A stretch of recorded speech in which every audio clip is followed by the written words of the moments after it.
What's going on, guys? Welcome to Dime Dropper for another 2021-22 post-game recap. Before we get started, please make sure to subscribe on YouTube at Dime Dropper Podcast, Apple Podcasts, follow us on Spotify, and of course, to follow us on all social media platforms at Twitter, Instagram, Facebook, and TikTok at Dime Dropper Pod.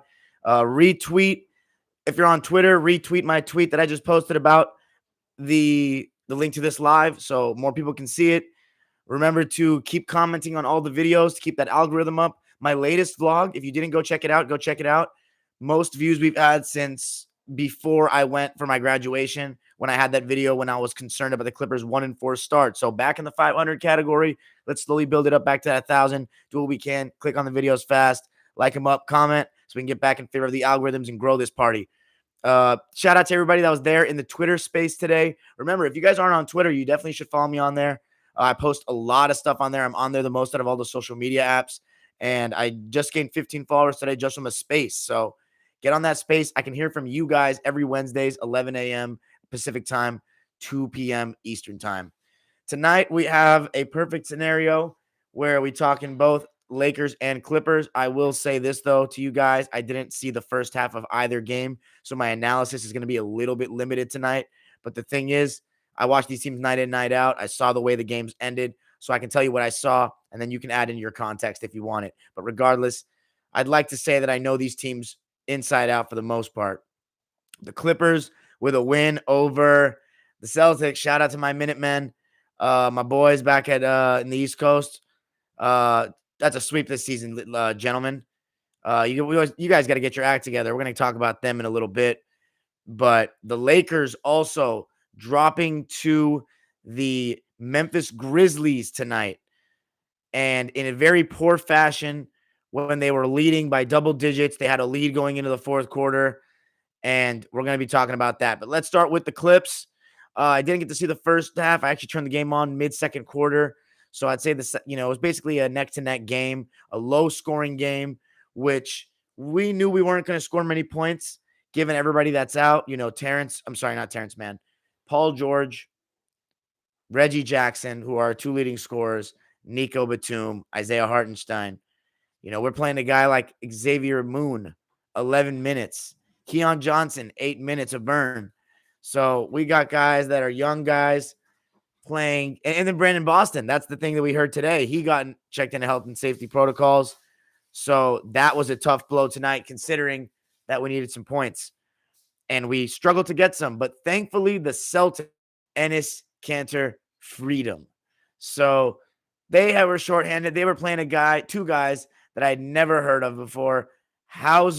Sam Hauser, and Broderick Thomas is his name. Broderick Thomas. Never heard of them before. So it was definitely a weird game. The Celtics started with Jaylen Brown, Romeo Langford, Peyton Pritchard, because they didn't have Marcus Smart or Dennis, Rob Williams, and Al Horford. So they had three starters with Jalen, Time Lord, and Al Horford. And then two non-starters. For us, basically a similar thing. No Reggie, no Paul, no Nico, all typical starters. Although we haven't been able to see, because Nico and Senior, I don't think they've even played 3 games with one another this season. We haven't even been able to see who we're really going to start, Senior or Nico, or we're going to start both. Go big with Paul George at the 2 when he comes back. A lot of questions because we haven't had Nico and Senior to be able to play. But I thought that one thing I noticed when I turned the game on, and this was consistent in the second half, the Clippers played zone for the majority of the game. And I talked about this in Is the NBA Getting Better and Better, my best video series, even though not everything I said there was perfect and as perfectly as I wanted. I stated as perfectly as I wanted it to be. But go check that out if you ever get a chance. If you really want to know the differences between eras, I think that I brought a lot of points to attention. I do want to say one thing, though, I said about listening to former players that seem like they know what they're talking about. Players that played in the 60s and 70s that have kind of seen the game grow. If they're watching the game, like a Jerry West, like a Clyde Frazier, been involved in the game, Michael Thompsons of the world, they have a more credible opinion as opposed to somebody who's not watching right now. So it's all about how much they've been watching as well. But I will say this. I was saying former players, though, even if it's a former player on some BS, I still listen to that former player and respect what he's saying more than a non-player if they're speaking BS, if that makes sense. Like guy on TV pushing an agenda for views. Like Stephen A. Smith recently with his comments about Donovan Mitchell being the most talented player in Jazz history. Remember last year when they were up 2-0, he's the best. He's going to be the best He's the best player that's ever played for the Jazz. Yeah, whatever. Back to the game. One thing I noticed, we went zone for the majority of the game. That doesn't happen much in the NBA, as I talked about, and is the NBA getting better? Because yeah, it's kind of gimmicky. At the end of the day, teams in the NBA, not just today's NBA, if anything, in today's NBA, they somehow seem to struggle more with when teams go zone. And again, it's one, because people don't flash the high post and enough, and two, because people don't go for offensive rebounds anymore. That's one of the biggest flaws of a zone. If you've ever played in a zone and defended in a zone, that's one of the biggest things is when you're in a man-to-man, it's easier to get rebounds because you turn, get your body on your man, and you get a body on your guy, whoever you're guarding, whoever's closest to you. With a zone, you're guarding a space.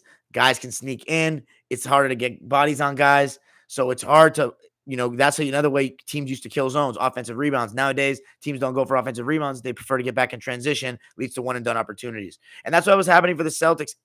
Not tonight, though, somehow.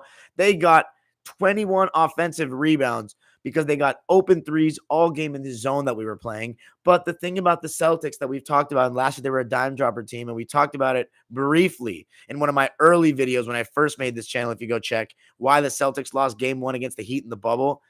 They chuck themselves out of games. They've chucked away their seasons. 2018. Yeah, and you know what the Celtics fans will say, or the modern Celtics fans, not the old, will say, oh, but they're open shots. You know what Jaylen Brown was doing tonight? You look at his stat line, 13 of 36 from the field.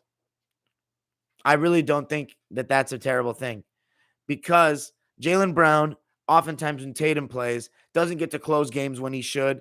Jaylen Brown did not have Marcus Smart and Dennis Schroeder to back him up, besides Jason Tatum not being there, which are the next best scorers, I think, creators on this team, maybe with the exception of Horford, who got a ton of open looks tonight and just could not get it to go. 0 of 7 from 3. Jaylen Brown shot 13 threes and he made one of them. In the fourth quarter, he started getting to the rim more. And he still shot a lot of threes, though. But when he was getting to the rim, he was scoring. He was getting and ones. He was putting a lot more pressure on our defense. Because our zone, we had some really good rotations, good communication. We were doing a good job in our zone. And give credit to Ty Lue and the staff for that idea. But the Celtics they should have made more shots, point blank, no excuses as NBA players. But they have a consistent problem where they just are not that great of a shooting team from 3. They have not been for years. I don't care if their percentage was decent one year or whatnot. If you show me the Rockets and the Warriors in recent memory, and even though Houston Rockets chucked themselves out of the 2018 playoffs in that Western Conference Finals with the 27 threes in a row, the Warriors are an exception. You look at the Bucks, you look at the Lakers in 2020, the Toronto Raptors, they did not fall too in love with the 3. They had Kawhi in the mid-range, Giannis attacking the rim, LeBron and AD assaulting the rim. That's not what the Celtics. They get open looks. They generated open looks all these years. Tonight's no different. They actually generated some great looks. They settled too much. 4 of 42 from 3. We're 11 of 28. We're a better shooting team than the Celtics from 3, and we shot better shots. We also they weren't playing zone, so we didn't get as many open shots, but sometimes you got to pass up that shot for a floater, for a mid-range when you have that kind of personnel. I don't blame Jaylen Brown for shooting 36 shots. Peyton Pritchard went 2 of 10, 0 of 5 from 3. I love Peyton Pritchard. Will came and talked about how great Peyton is, and he's an NBA player. There's no doubt about that. But, he sometimes falls too in love with the 3 himself because he can shoot it. And the Celtics, they just did themselves no favors. I want to give a shout out to Eric Bledsoe tonight. He could 2 of these last 3 games with no Reggie Jackson. He's held it down at point guard. He's had the mistakes to somewhat of a minimum. Only 2 turnovers tonight. He was plus 24, the highest of anybody that touched the court tonight on any team, and on any team in this game, of course. And he actually hit some jumpers. He was 2 of 3 from 3, including a really big 3 late. So shout out to Eric Bledsoe. He was also really good in that zone and got 2 steals, one of which was a great interception in the corner on a pass. Luke Kennard stayed aggressive, got into the mid-range, worked quickly off the catch, knocked down his open threes, and see, he's the type of guy that can be shooting 10 threes a game. Not saying Jaylen Brown doesn't have the right to shoot 10 threes, but when he's missing and he's so athletic, see, that's the thing about Luke Kennard. He doesn't have the ability to rise up and is 6'7" with long arms, dunking on people like Jaylen Brown. He doesn't have that luxury. So he needs to be like that. He's a jump shooter. He's a shooter. Jaylen Brown is both. He's a star. He can do both. That's the thing about both him and Tatum. And I think that may be a big reason why they struggle as well. Fall too in love with that jumper. And I got to watch more Celtics games. I'm not going to sound like I know everything that's going on with this season. But I saw them last season. They didn't make too much roster switch. They're a deeper team. They haven't been healthy. They've been ravaged by COVID as well as more than most teams throughout the course of these last 2 seasons. Still no excuse. There is something that has to be said about either Jaylen Brown and Jason Tatum not being able to stay on the court together enough. Maybe Marcus Smart needs to go. But those 3, because you changed the coach, people still can argue all day whether Brad Stevens or Ime Udoka was better. The fact of the matter is we've heard the same things from Celtics fans throughout the last couple of years. A lack of ability to close, blowing games, making fake comebacks. These aren't good characteristics. And, my generation, I'm speaking to my boys here. My generation gets mad at me when I criticize the Celtics, say I'm hating. I got a lot of love for the Celtics. You guys follow me on Twitter and all that. You know how much I rave about the Celtics historically. But you got to remember, when you go to TD Garden, the first thing, let me tell you this for every fan listening to this video. When you walk into TD Garden, one thing that strikes you when you walk into that stadium is all the banners in front of your face that the Celtics have displayed there right in view. It's eye-opening to me. And you got to start treating that franchise like the Laker fans treat their franchise. Do I think it's right that the Laker fans go overboard and bully Danny Green to the point where he's like getting death threats? Absolutely not. Laker fans take it too far. But one thing about Laker fans is they hold their players accountable for the most part. They're very, very harsh on their players. They have an expectation that they always have to be contending for chips. Celtics fans, because they've only had 1 chip since Bird, their standards have now lowered in many ways. It's sad to see it. It's sad to see it. They sound like Clipper fans sometimes to me, making excuses. You got to look at Jason Tatum and Jaylen Brown and think, I'm not saying trade him. But what's the problem here? There's something with those two together. Whether they're too similar with each other, whether they don't move without the ball, whether they don't make other guys better, I do not know.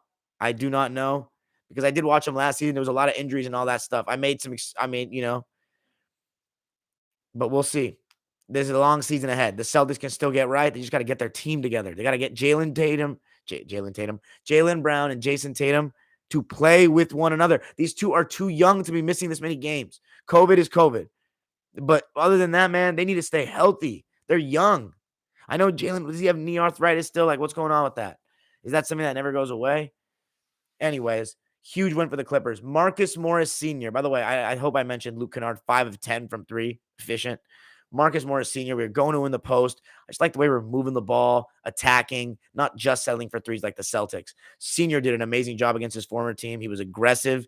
He was 5 of 6 from the foul line, 9 of 21 from the field, but he was 0 of 5 from 3. And let me tell you this, Celtics fans, y'all know this. Marcus Morris Sr. is a gunner. He likes to shoot, and he can sure as hell has games where he's efficient enough to shoot 10 threes. But he shot 5 threes. And in the second half, when I watched the game, he was going to the mid-range. He was trying to attack the basket. Case closed. And you know another guy who attacks the basket? Terrence freaking Mann, the kid from Lowell. What a game he had tonight in his homecoming. 17 points, 7 of 11 from the field, 2 of 4 from 3. Him and Eric Bledsoe, when their jump shots are going, everything changes for us. Guys close out harder, and when guys close out on Terrence, he gets right to the rim, and he moves without the ball. He's getting offensive rebounds. He got 2 of them tonight. He's just that dude. The one thing I love about Terrence, he's the one guy on our team you can always rely on amazing effort. Always. And that's why, and he's the man for the big occasion. Game 6, history. So huge game for T tonight. 91-82, a huge win for the Clips. This is a huge East Coast road trip and a crucial part of the season. And the Lakers, as we segue to them losing, helps us as well. The Clippers stay above 500, or go back above 500, I should say. 18-17. I mentioned in the vlogs how many more home games we've had than road. It's unbelievable looking at it right now. We've only had 13 home games. We're 6-7 on the road, though. So that's very respectable considering, the lack of health and everything with our team and how poorly we've been at home against certain teams and vlogs that you guys have seen. Remember, there's a playlist on my channel with all of them. You can check them out yourself. But Clippers with 4 guys scoring 17 or more was just fantastic. You look at the Celtics. Jaylen Brown and Robert Williams were like the only two players that shot. Well, Jaylen Brown didn't even shoot necessarily well. He shot 13 of 36. 1 of 13 from 3, though, was the real killer. And then 3 of 5 from the foul line. I mean, it looked like he played really well because I only watched the second half. But he definitely settled a bit too much. But Jaylen Brown shooting open threes, like he makes those. He just wasn't hitting tonight. But I feel like we've just said this so many times with the Celtics over the years. They just weren't hitting tonight. No.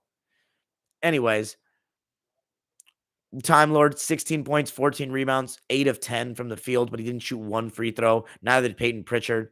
So, and neither did Romeo Langford. So 3 of your starters are not even getting to the line. And I just don't think that's good. Every single starter except for Luke Kennard, as I said, for obvious reasons, got to the line for the Clippers. Amir Coffey also had a decent game off the bench as well. But Al Horford, 3 of 14 from the field and 0 of 7 from 3, 9 points, 10 rebounds, 8 assists. Peyton Pritchard, as I said, 2 of 10. So it was just a terrible shooting night for Boston. Clippers win it. Let's go to the Lakers, though, now against the Memphis Grizzlies. So in this game, I only watched like the late third quarter and the fourth quarter. So I missed a lot of LeBron dominating in the beginning of the game. The Lakers were winning. I don't necessarily know how they had that lead. I think they played good defense. I heard that they were playing good defense in the first couple quarters, better than they've played. LeBron was playing great, but I saw a lot of bad things in the fourth from everyone. In the first 2 minutes of the quarter, LeBron had a couple of high pick and pop situations or, just high screen situations, ball screen with Malik Monk. The Grizzlies navigated it well, hard hedge, quick recover because, when it's that high and, high above the 3-point line and it's Malik Monk, they're not trapping LeBron. They're able to rotate and they had length. I think it was Desmond Bane and Kyle Anderson, the two guys being involved in that pick and roll. So they had good length to prevent that. And it was basically just LeBron just getting another screen again and just holding on to the ball for a little bit. 2 turnovers. I think one from Stanley Johnson, one from him in the first 2 minutes, the first 2 possessions. And I'm pretty sure the Grizzlies scored off of those. And more turnovers kept coming. And I don't think that because those turnovers led to the Lakers not playing good defense at the other end, they were getting beaten off the dribble. No, again, same thing. Russell Westbrook, Malik Monk, THT, everybody dying on screens. No help defense from LeBron in the fourth quarter. I don't know if he was playing better defense in the first 3 quarters, but in the fourth quarter, I saw no help defense, no hard rotations. I think 1 charge taken maybe and 1 good defensive possession on Ja later. But other than that, he on. And remember, he's anchoring this team right now. Fizdale made the decision to not play Dwight, right? He didn't play at all. So, no, he did play 16 minutes. But he didn't play much in the second half, correct? I didn't see him play much. He was plus 17, the highest of any Laker. But what I noticed is the Grizzlies got back in the game. They were getting to their floaters. Credit to them. Desmond Bane hitting threes. And he didn't shoot very well, but he hit a big 3. He had 20 points. Tyus Jones, he was 2 of 6, but he hit a big floater and was plus 20. I'm not saying that he played great just because of that plus minus, but when I watched the game, he was very impactful in that run. He did a solid job pushing pace and getting to this floater.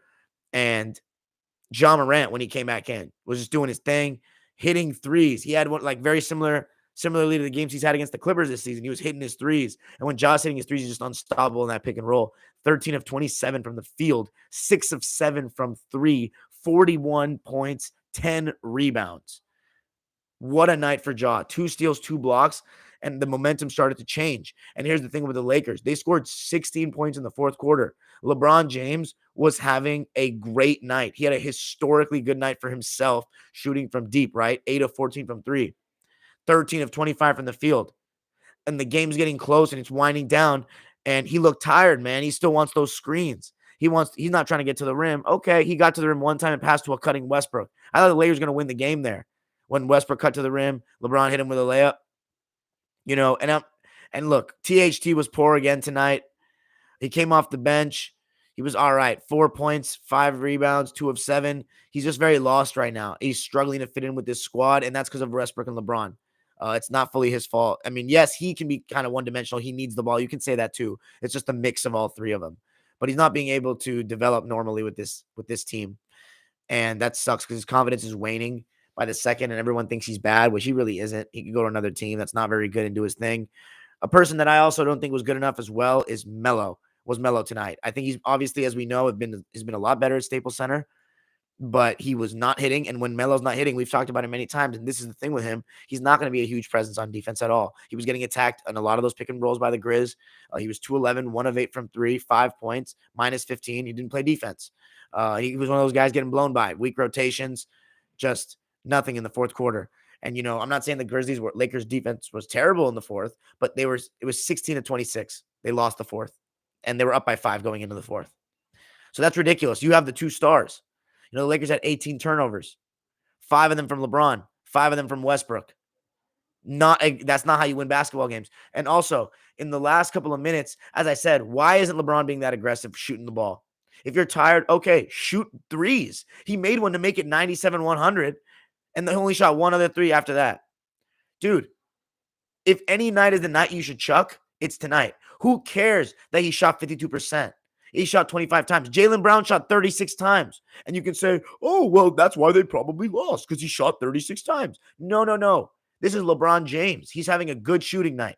He needs to shoot 30 shots. And I'm only saying he needs to shoot 30 shots because in the fourth quarter, he's gassed. So then you're going to say, okay, he's gassed. Why? Because he's 36 and they're on a back-to-back. But then when he does so well, he's 36. And it's so incredible what he's doing. I just hate the flip-flopping, man. Because here's the thing. People I'm just holding it to the standard. GOAT. This is the conversation we're putting bro in. And here's my thing. He's incredible. Best 37-year-old. Happy early birthday, LeBron. Best 37-year-old ever in my eyes. Nobody's ever been this good at this age. But he has conserved on the defensive end to carry certain offensive loads and to prolong his career in these last couple of 6-7 years. You know what I'm saying? Playoff Bron. In Cleveland, the first 7 years, in Miami, playoff Bron was not that much crazier than regular season Bron, because he used to go hard in the regular season. That term got created and more popularized after Cleveland, after he started taking regular seasons early, not worrying about seeding, and then going off in the playoffs. And a lot of that was because he played in a weak East. That's why his effort level in 2020 was different, and so was Anthony Davis's, that led them to getting that number 1 seed. But maybe, just maybe, and someone suggested this to me, and maybe it'll work. I don't know. Maybe the Lakers don't have enough offense without AD to make this happen. But maybe if LeBron conserved more of his energy for defense and maybe guarded some better players sometimes, I'm not saying the best player, but some guys that are good on the ball, because his size is effective getting over screens, more so than these guards, even if he's guarding a guard, just for stretches. And his rotation sometimes can be like tonight. I didn't see anything in that fourth quarter. Maybe he was better earlier in the game. He had 2 blocks and 2 steals. So maybe he was better earlier in the game, but I'm not seeing enough there. I'm not seeing enough all season. But again, I'm making it that, okay, he's 36. He has to carry 37. He's got to carry this load on offense. But the stats, guys, Laker fans, tell me if you agree. Who cares? Who cares if he scores 30 plus and you're losing every game? There's got to be another way. There's got to be another way. This LeBron, I don't believe that this can be this bad. I'm not saying it's all LeBron's fault. He's the least to blame. Don't get it twisted. He's the least to blame. But I'm just saying, let's not make this he's not getting help. Westbrook's missing layups. He needs to do better. He cannot be missing layups late in the game like he did tonight. That was terrible. You know what I'm saying? He's out of control. But, the way this team is, guys like THT are just getting really pushed aside now. The coaching staff is not making this easier. It's just, and no. And here's another thing, man. I'm only being harsh on Bron because I feel like no one's being harsh on him. My whole timeline on Twitter is filled with everybody talking about his stats. It's like, guys, I literally tell you about this. I literally talk to you about this for now. It's been a year about what happens with this guy. And I was a LeBron fan, guys. This is coming from the honest truth. I'm trying to tell you guys the truth, man. I'm not trying to push anything. I'm not saying that you need to think that Kobe's better, all this nonsense. I'm not saying all that. I'm just saying that this is what's really happening is they twist it, man. To me, the stats are not that. This is the Wilt Chamberlain thing. Same thing with Wilt Chamberlain. Stats are cool.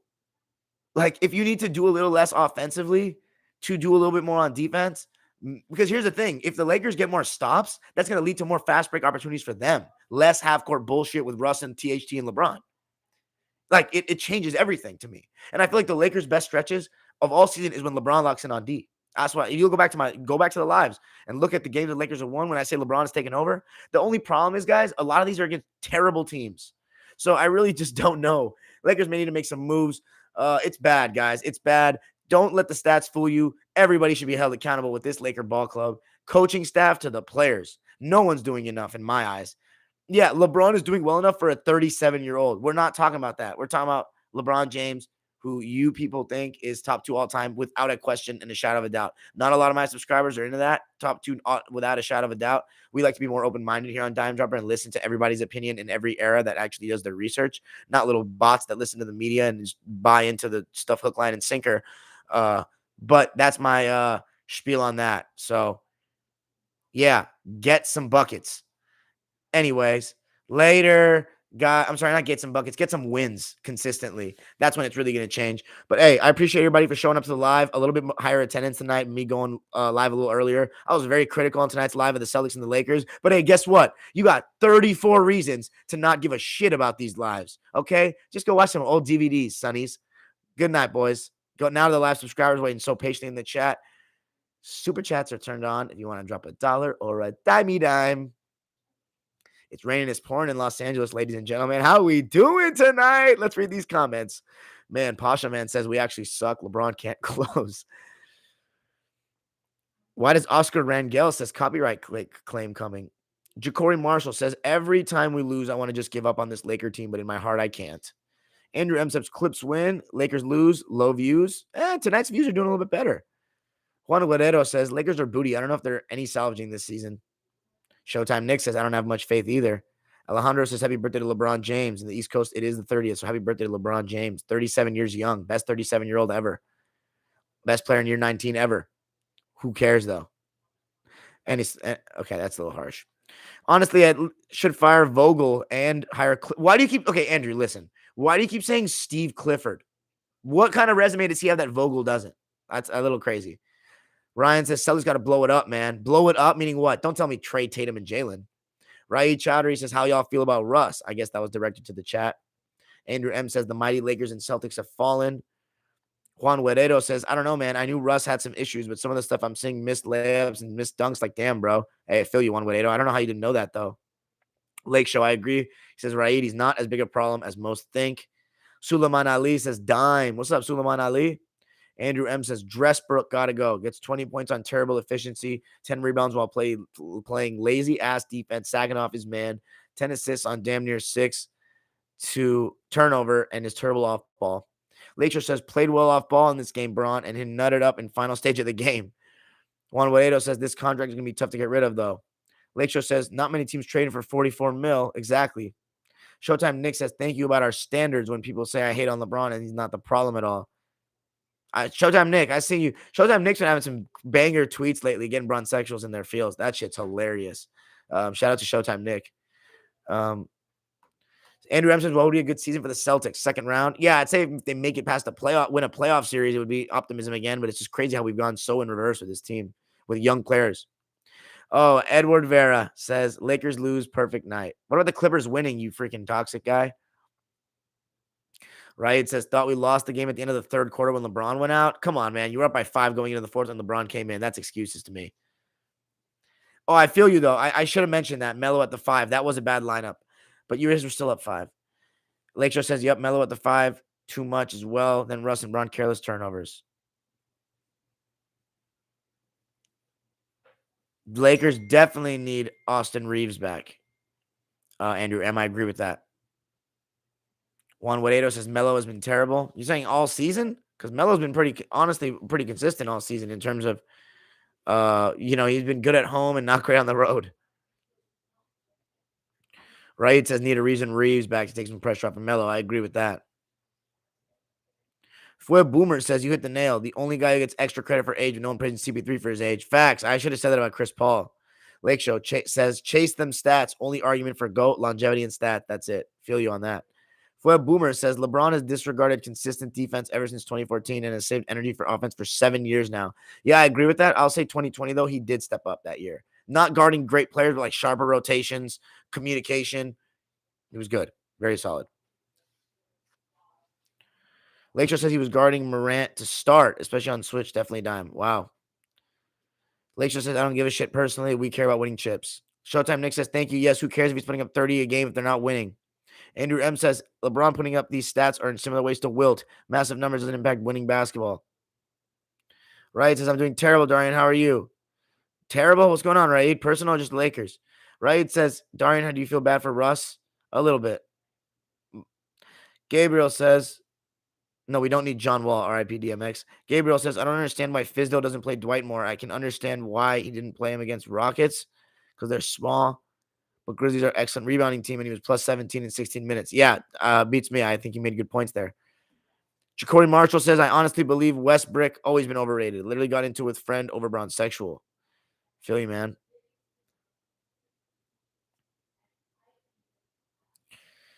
Any last ones, guys? That was good stuff, man. I may get some shit for those LeBron comments that I've talked about him so much, but nah, like, GOAT. I'm on against these. If media's gonna keep talking about that, and I'm keep seeing it on my timeline with like thousands of likes, I'm gonna keep saying it because y'all need to, um, you know, gotta keep it 100. He said it's so hard to watch this Laker team, man. It's so bad for my mental health. Oh, come on. If you're a real Laker fan, you got 17 rings. Hey, Gabriel, thanks, man. I really appreciate that.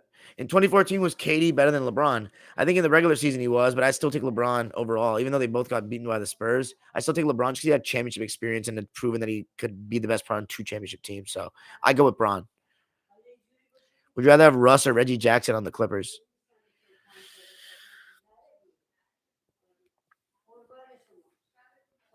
You know what?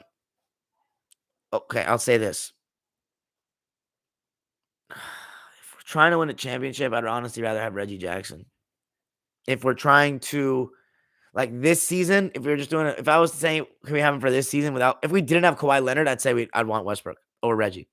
But if we had Kawhi Leonard, no Westbrook. We don't need him as our third. I'd rather have just 2 stars and role players that know their role. Kate Westbrook trying to do too much. Oh, Ja'Cory Marshall says, last thing, are we ever getting why Kobe went back to back? Yes, you are. I know you. I told that's crazy. You're really a diehard like that, Ja'Cory Marshall. I mess with you for that. Um, yeah, I think we should do that.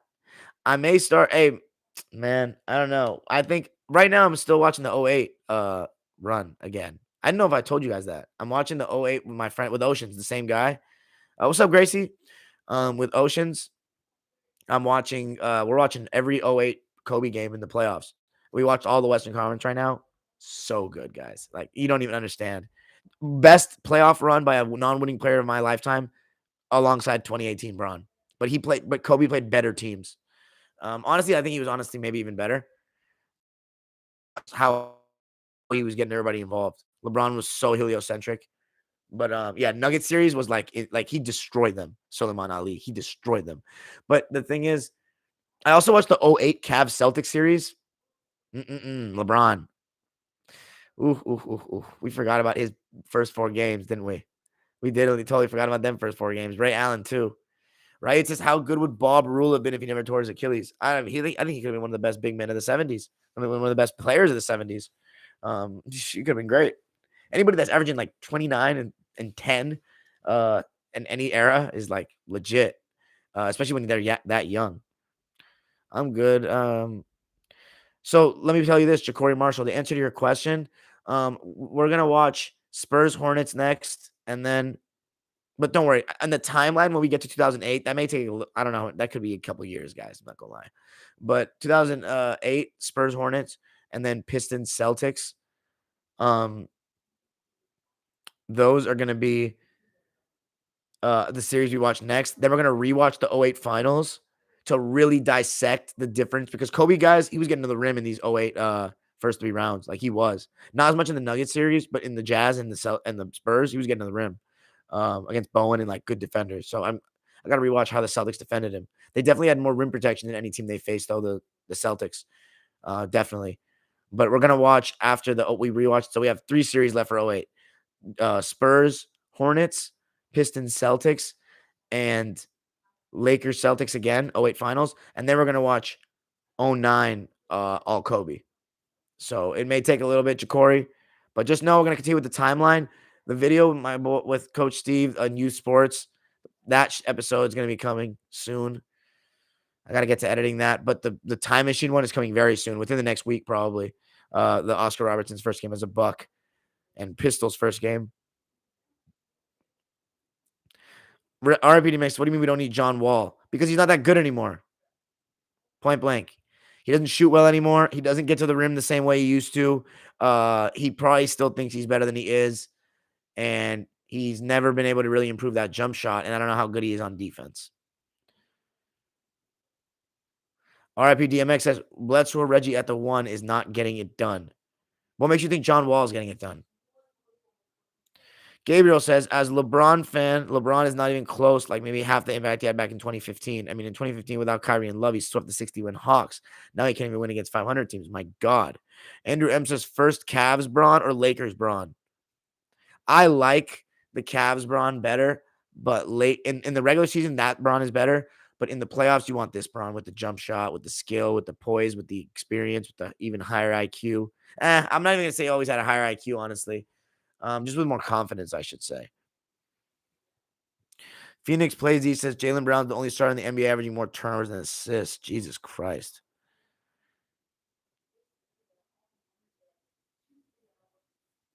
I don't know about Ben Simmons for Jaylen Brown, Phoenix. Fred Boomer says best leaders in NBA history. LeBron in no order. LeBron, Kobe, Michael Jordan, Tim Duncan, Shaq. Wilt, yeah. Magic Johnson and Larry Bird, and then Bill Russell, Chris Paul, Isaiah Thomas, Oscar Robertson, but Bill Russell number 1. No doubt in my mind. No doubt. Andrew M says, Dime, who do you think will finish 4th in the Prem this season? Yeah, basically all the top 10 players, right? Essentially, yeah. Dime, who do you think will finish 4th in the Prem? Arsenal. I'm going Arsenal. Fuck Man United. Showtime Nick says, you think you might do any what if videos? Like, what if Chris Paul went? I don't honestly know Showtime Nick because I've never been too into the hypotheticals. I know a lot of people like those videos, but I think that it's just not something I'd have too much fun with. So I'm probably not going to do the hypotheticals.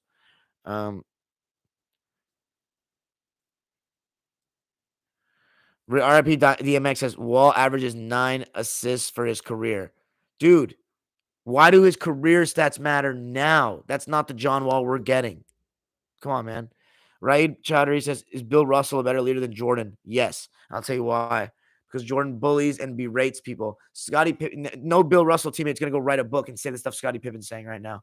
And that's because the way Jordan treated other people is not right sometimes. And, that's the way he is, and it worked out for him. But Bill Russell had a different relationship with guys.